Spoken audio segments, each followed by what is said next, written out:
His life has been completely destroyed within less than 2 years. He has been entirely removed from the internet. He can't earn a living anymore. He has a contract with Rumble, I believe, that obviously they can't continue to fulfill if he's not allowed to produce his show on Rumble. So they've denied him a livelihood. They have denied him the ability to speak.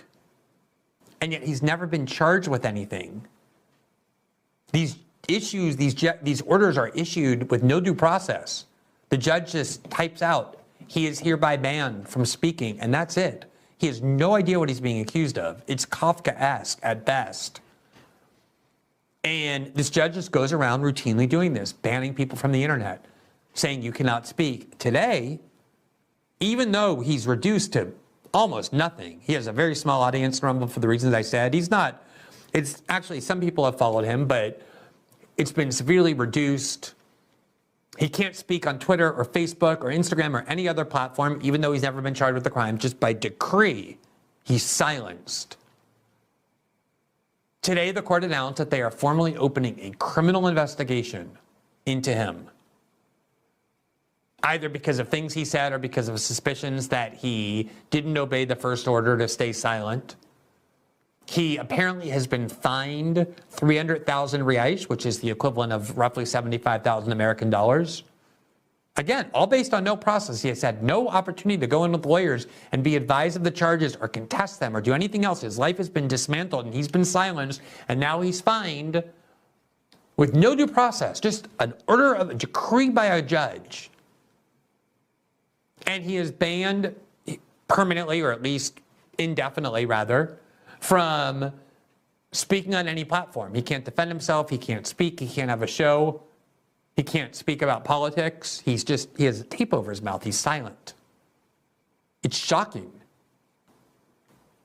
Brazil is a country in which I've lived for 18 years. It has a lot of flaws politically and socially and in lots of other ways, like every country.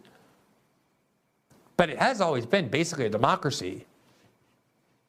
And it is such a vivid reminder of how easily despotism can emerge. Now, I know most people are trained to believe that despotism is not something that happens in their country.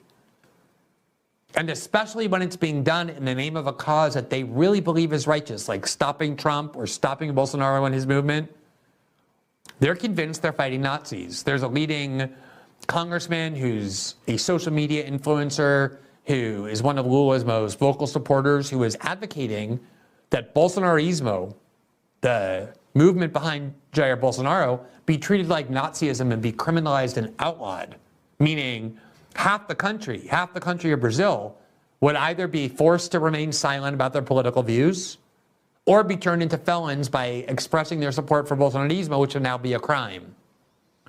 That is totalitarianism of fascism and despotism of the worst kind.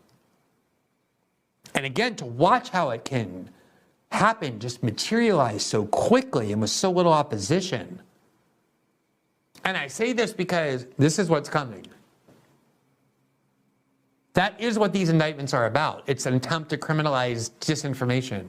They're formalizing this notion that the state has the ability to determine truth and falsity and to make it a crime to say things the state regards as false.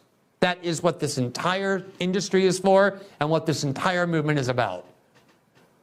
And you routinely have Brazilian judges and politicians and academics, all of whom, of course, support this, who go to conferences in Paris and Berlin and London and Amsterdam.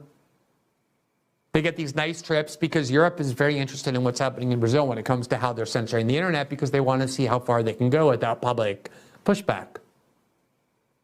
And the reason they're getting away with it is because this judge is such a fanatic that people fear him.